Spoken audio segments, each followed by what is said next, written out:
还想逃？完了，我知。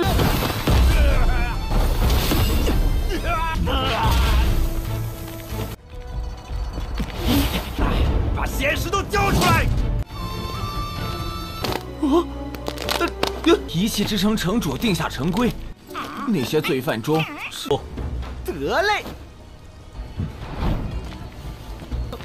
我们不妨去那里碰碰运气。修建了一座巨城，最近正在招募。诸位。 Halo guys, welcome back to Kobe Movie. Wih, bentar lagi puasa guys. Nggak berasa cepet banget ya. Tiap tahun makin cepat aja nih jadwal puasanya ya enggak?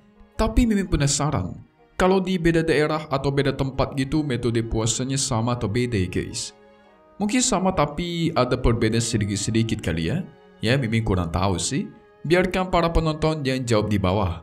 Oke, di part 360 nih Tian Cecon hari ini kita semua bakal melihat Deo Pak Boy bertemu dengan seorang pria muda yang sangat lemah dan kocak dia.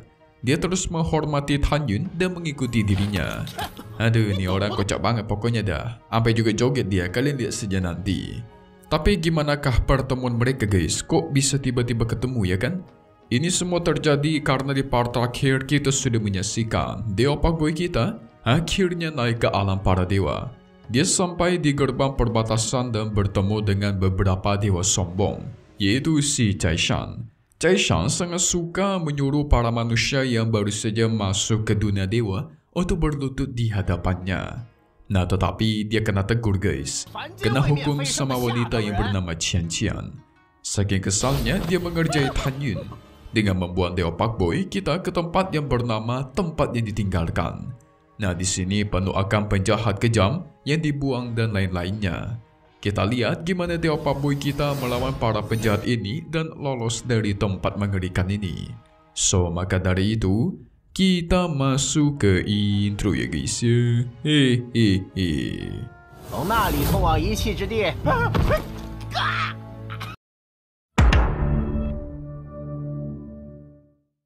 Singkat cerita, di gurun tandus wilayah ditinggalkan ada seorang pemuda yang sepertinya dikejar oleh bandit bersenjata.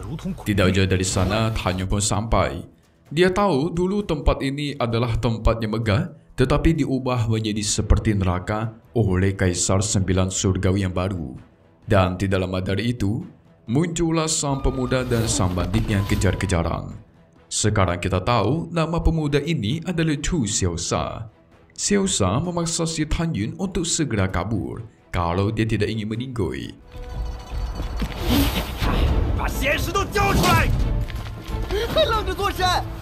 Tapi sang bandit keburu muncul dan menyerang guys, sehingga tuar. Langsung Tan Yun kasih paham dengan sekali hentakan kaki. Si bandit pun auto dikalahkan kuat sekali, membuat Xiaosha tidak percaya akan apa yang dia lihat.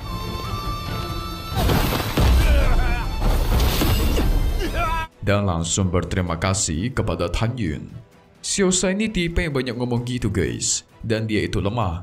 Dia terus bilang kalau dia kagum kepada Tan Yun dan lain-lainnya. Ini tipe banyak bacot nih. Tapi si bandit yang masih selamat dia mencoba kabur dari sana. Tidak hanya biarkan, dia jatuhkan kembali ke tanah.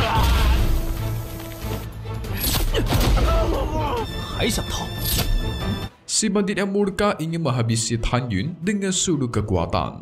Tapi Lord kita nggak kasih ampun guys. Dia masukkan ke dalam bulatan lalu diledakkan tubuhnya di atas udara. Mantap. Sebelumnya si Xiaosha sempat mencegah agar Tan Yun tidak menghabisinya dulu. Yang ternyata guys, Xiaosha sudah terkena racun dari bandit yang tadi. Sehingga dia membutuhkan penawar racun dari sang bandit. Hahaha. Sekarang dia udah nggak ada, gimana cara sembuhin racunnya kan? Kocak sekali. Yang lebih kocaknya lagi, ternyata racun yang dikenali Xiaosha itu adalah racun wayang. Jadi racun itu membuat orangnya bergerak seperti wayang guys. Kalian lihat si Xiaosha coba, kehilangan kendali dan bertindak aneh. Hahaha. Ya, racun kecil seperti ini mah gak bakal mencabut nyawa Xiaosha katanya. Dia bahkan membawa Xiaosha mencari tanaman obat untuk menyembuhkan racun remeh ini. Dunia racun ada-ada aja ya.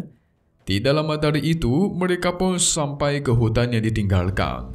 Hanya mengumpulkan ramuan obat di sana. Si Xiaosha udah gak tahan guys.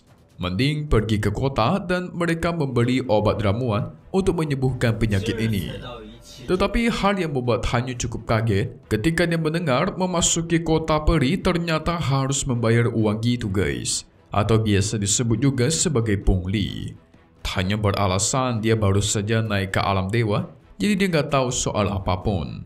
Xiaosha cukup kagum sama si Tanyun yang bisa melewati perbatasan dewa, yaitu yang kemarin guys, yang ditekan oleh sosok penjaga perbatasan.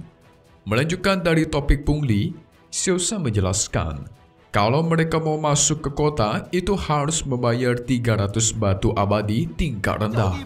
Bahkan kalau udah di kota, kita masih harus membayar 100 batu abadi tingkat rendah setiap 1 harinya kalau pengen selamat. Itu semua ditetapkan oleh sang penguasa kota guys. Wah, ini mah namanya penguasa kota korupsi. Sedikit penjelasan, ada namanya 9 gunung abadi di sini. Dan di sana juga terdapatlah 9 kota besar yang sudah dibangun. Tapi masalahnya dulu para penjahat kejam itu yang kuat menduduki tempat itu guys. Yang berarti masih ada banyak penjahat di kota-kota itu. Namun lagi asyik berjalan, tiba-tiba Xiaosha dilempar oleh monyet berbulu putih yang sangat iseng. Lucu sekali. Habis ngelempar dia kabur guys. Melanjutkan ceritanya, para penjahat yang dikirim ke sini sehari-harinya itu memburu orang-orang seperti Tanyun dan Xiaosha ini, yaitu para dewa tingkat rendah yang baru naik ke alam atas.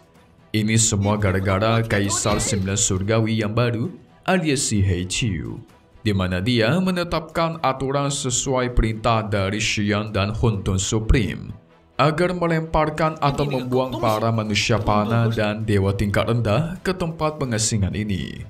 Jadi emang sengaja dikirim ke sini biar dibantai habis guys. Bahkan bagi para bandit yang bisa menghabisi dewa tingkat rendah, mereka itu bakal dikasih hadiah, yaitu kebebasan dari tempat ini. Wah, sungguh kejam bukan? Orang-orang lemah diburu supaya bisa bebas dari tempat ini. Ngomong-ngomong, ini kenapa si Kera Putih ikut-ikutan joget ya? Miliknya nonton ini mah, ya enggak? Tanyun auto kesal ketika mendengar yang dilakukan sama He Qiu. Akan dia balas nanti. Si Kera Putih terus mengisengi Xiaosha. Tanyun bertanya apakah para dewa tingkat rendah ini pernah berfikir untuk bersatu dan melawan? Ya sebenarnya sih mereka itu pernah membentuk yang namanya aliansi. Cuma selalu ada pengkhianat yang menyerah kepada para dewa yang kuat guys, yang dimana mereka takut akan kematian. Ujung-ujungnya mereka malah menghabisi orang-orang teman-teman dari aliansinya sendiri. Jadi ya kayak gitu deh. Para dewa tingkat rendah jadi malas membentuk aliansi, memilih bertarung sendiri dan merampok satu sama lain. Belum lagi mereka diburu oleh para dewa tingkat tinggi. Aduh, ini tempat kayaknya nggak ada beres-beresnya nih. Nggak ada yang bisa dipercaya, bahkan nggak ada yang bisa ditinggali. Yang cuma bisa dipercaya adalah diri sendiri. Hanya pastikan akan ada satu hari mereka keluar dari tempat ini dan bebas lagi. Xiaosha bersedih. Kalau bukan karena Homa Supreme terbantai, mungkin dunia dewa tidak menjadi seperti ini. Dia nggak tahu guys. Yang di depannya ini adalah Homa Supreme itu sendiri. Hanya memberikan pil penawar racun yang sudah dia buat. Dalam sekejap si Xiaosha pun disembuhkan. Xiaosha pengen balas dendam dengan mengejar si kera kecil. Tapi kera kecil terlalu cepat. Dia pun kabur dari sana. Xiaosha diselamatkan untuk kedua kalinya dia memutuskan untuk mengikuti Tanyun. Api dan air pun badai akan kuterjang semua katanya. Widih, bisa aja ngomongnya ya. Tanyun pengen mencari tempat dengan energi abadi terbanyak dan tempat untuk menjual batu-batu spiritual. Xiaosha pun berpikir lebih baik Mereka pergi ke arah utara sejauh 80 juta mil. Karena di sana ada sebuah kota yang baru gitu guys. Katanya kota itu sedang merekrut orang-orang kuat supaya bisa bersaing dengan ke-9 kota besar lainnya. Apalagi tadi dia melihat Han Yun bisa membuat pil. Pasti dia akan diterima di kota itu. Segera mereka berdua pun berangkat ke sana.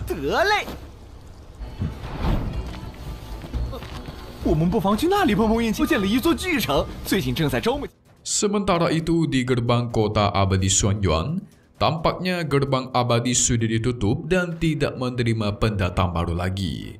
Kecuali pendatangnya mencapai kerana tertentu. Atau mungkin seorang ahli pil, ahli senjata, ahli jimat, atau itu ahli formasi. Barulah mereka diperbolehkan untuk masuk ke dalam guys. Wah, kebetulan banget si Han Yun jago dalam itu semua. Si jenderal yang bernama Hao Kong, dia menghalangi mereka masuk. Dan sepertinya inilah kota baru yang Xiao Sha sebutkan tadi. Tentu para pendatang baru ini kesal guys. Karena kota Xuanyuan sendiri yang menyebarkan berita untuk merekrut orang-orang luar. Mereka sudah jauh-jauh datang ke sini dengan perjalanan yang mengancam nyawa. Pas sampai malah diusir begitu aja. Tentu mereka semua nggak terima dong. Tapi tetap aja kota abadi tidak akan dibuka untuk mereka. Sampai pada akhirnya si Han Yun datang guys. Dan mengaku kalau dia adalah master pil tingkat tinggi. Tapi sebelum dia memasuki kota, si jenderal harus menyetujui satu syaratnya. Wow, apakah itu? Orang-orang pengen masuk aja mereka nggak dikasih guys, sangat sulit.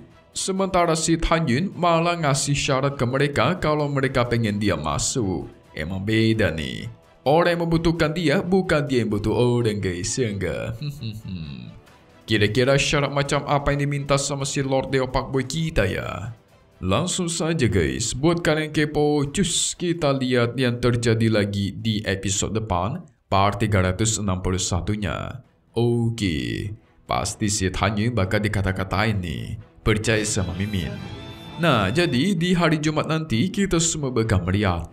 Benar aja kata Mimin, Han Yun itu dikata-katain oleh para penjaga di sana. Mending kau pergi aja, nggak usah bikin onar di sini bocah. Wah, di sini Han Yun kita dihina-hina guys. Xiao Sha yang takut mengajak Han Yun pun pergi.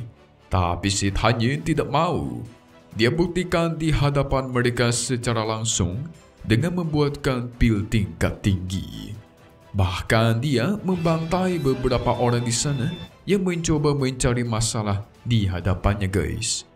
Nah, dari situ jugalah Jenderal Hao Kong baru sadar seberapa dahsyatnya kekuatan Dewa Pak Boy kita. Pasti habis ini dikasih masuk ya guys ya. Makin seru nggak si Han Yun yang naik ke alam dewa?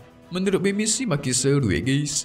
Karena semakin banyak orang baru dan semakin banyak musuh baru. Apalagi nanti bakal melawan para dewa, ya enggak? So, selesai dulu untuk part 360 Ni Tian Zhejun. Against the Sky Supreme melawan angin yang tertinggi bakal update lagi di hari Jumat. Dan satu hal yang pasti cuma di sini, Kobe Movie. Thank you buat kalian semua nonton dan selalu support channel Mimin.